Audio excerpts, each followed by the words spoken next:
Olá, sejam bem-vindos. Este é O Tema é Direito, um programa do curso de Direito da Universidade Franciscana.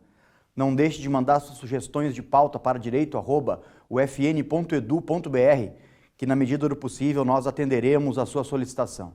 Confesso que temos recebido inúmeros e-mails com sugestões de convidados, pautas específicas, tudo isso relacionado ao mundo jurídico, porque como sempre faço questão de referir, este é o foco central deste programa. Meu convidado de hoje, com muita alegria e satisfação, recebo o professor Jaci René da Costa Garcia, professor do curso de Direito aqui da Universidade Franciscana. Seja bem-vindo, professor.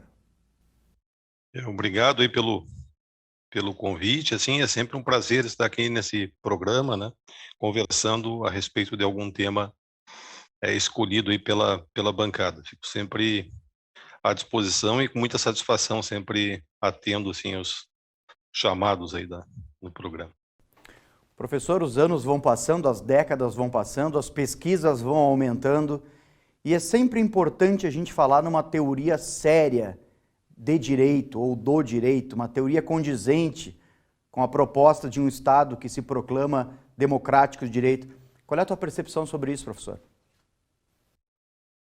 Assim, as cadeiras assim que eu tradicionalmente leciono envolvem essas preocupações, né? Então eu fico assim bastante satisfeito de verificar que os acadêmicos do direito eles têm levado bastante a sério essas preocupações que envolvem a teoria do direito, que envolvem a teoria da decisão, e nós encontramos isso no próprio trabalho final da graduação, né? Então isso me traz assim um contentamento e uma paga pelo trabalho que realmente é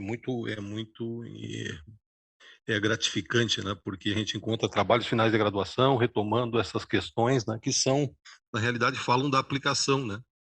Então, o aluno começa a perceber, e quando está no final do curso, assim, essa percepção ela fica mais aguçada em entender que toda a teoria ela é desenvolvida porque a gente está de olho na aplicação do direito, e uma aplicação que respeite essa tradição do direito, e respeite os princípios que orientam essa atividade jurisdicional, né?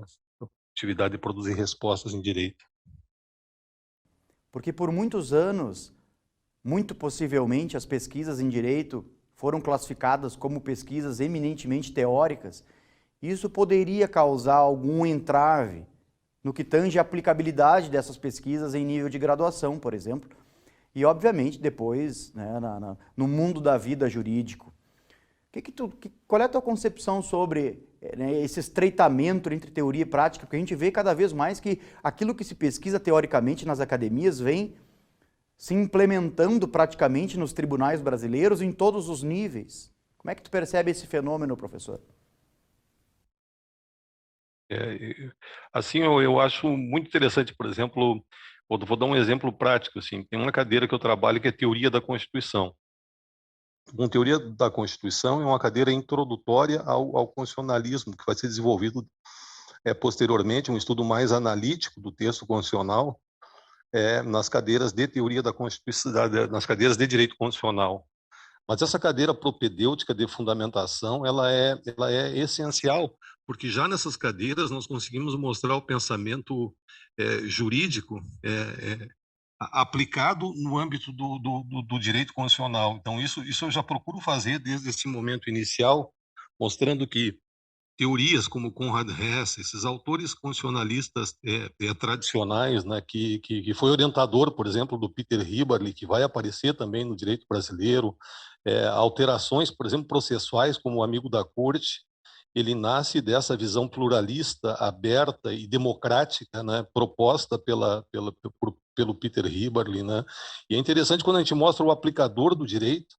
Eu procuro trazer também artigos não só dos que estão mais na dogmática, mas também naqueles que estão na dogmática e na aplicação. Então, por exemplo, quando estou trabalhando com direito constitucional, trago um artigo do Gilmar Mendes que vai falar de decisões do STF à luz da teoria constitucional. Então, é interessante que nós temos, no âmbito do direito da aplicação no Supremo Tribunal, ministros que são professores também. Então, eles têm esse papel de estreitar essa relação entre teoria e aplicação. E isso, para a gente que está no início do curso ali, é interessante já mostrar para o aluno, olha aqui um artigo de alguém que está no âmbito da aplicação, e aqui ele mostrando o aparecimento dessa teoria lá do direito alemão, mas que está conversando com todo o direito latino-americano, está conversando com o Brasil e está aparecendo expressamente no corpo de decisões do STF. Está aparecendo em mudanças legislativas dentro do direito brasileiro, orientadas por esse tipo de pensamento. E aí não é só o professor Jaci dizendo, né? Aí você traz a voz de uma autoridade, no sentido de alguém que também esteja nesses dois mundos, né? Mostrando isso na prática. Então, eu acho que isso faz com que o aluno, muito cedo, ele já desperte, né? Para essa questão de não fazer essa dissociação entre teoria e prática, né? Então, isso eu costumo insistir muito e bato, e chego a ser repetitivo, né? De dizer assim que não há prática, não há aplicação sem um domínio teórico, né? Ou se há uma aplicação sem domínio teórico, é uma aplicação muito rasa, né? Uma aplicação que efetivamente não tem capacidade crítica de revolucionar o próprio direito, né? De trazer uma contribuição mais efetiva e mais importante para essa área do conhecimento. Tu percebes uma maior aproximação dos tribunais, do universo decisório brasileiro como um todo, para com a academia nos últimos anos? Tu consegue visualizar isso, Jaci? Ou isso sempre foi assim e a gente que, né, não percebia muito? Não vou chamar nem de aproximação, mas uma via de mão dupla, um contato maior entre aquilo que se produz na academia e aquilo que acontece no mundo decisório real brasileiro. Sim, o que eu vejo, assim, a minha experiência já de alguns anos na advocacia, aí, algo que em torno de 30 anos, né? Eu acho que esse processo das novas tecnologias, né, e de ter aproximado, facilitado o acesso a banco de teses, banco de dissertações, a artigos acadêmicos, né? Tudo isso ele passa a ser um facilitador, né, dessa aproximação, e da mesma forma um banco de jurisprudência, de julgados, que nós temos acesso, né, a tudo que está ocorrendo em todos os tribunais e nos tribunais superiores, né? Então, tudo isso permite, ou temos um banco para pesquisa hoje muito mais ampliado. E isso auxiliou nessa aproximação entre esses dois mundos, né? Então, a gente nota assim, olha, lá pensando assim, me formei em 92, então anos 90, essas questões assim nos parece que talvez não estivessem tão próximas, né? Hoje a gente verifica que muitos juízes também que estão falando da figura do juiz, não colocando ele numa situação diferenciada, mas numa situação de que muitas vezes as pessoas antigamente se acomodavam naquela função e não buscavam um nível de qualificação. Hoje eu acho que eles estão enfrentando teses, são chamados a ter uma compreensão desse direito mais importante do que tiveram há um tempo atrás, né? Então isso eu julgo que isso ocorre por força também desse processo de interação e pela própria inquietação, né, que eles têm a partir das petições que chegam, dos recursos que chegam nos tribunais, né? Exige que eles tenham uma condição teórica de fazer aquele enfrentamento, que talvez num outro momento do tempo isso não fosse tão importante. Então, os programas, eu acho que de pós-graduação em Direito, nesse sentido, eles também eles andam nesse caminho de aproximar esses dois mundos, né? Então, os juízes federais, que são os que eu conheço mais, né, porque o campo dos últimos 20 anos, digamos, que eu atuo, a gente nota uma busca por qualificação desses juízes federais, né? A gente nota que melhorou muito a capacidade técnica, né, de compreensão do direito no âmbito da aplicação, né? Agora, isso aí passa diretamente, professor, também, creio eu, pela transformação do ensino jurídico.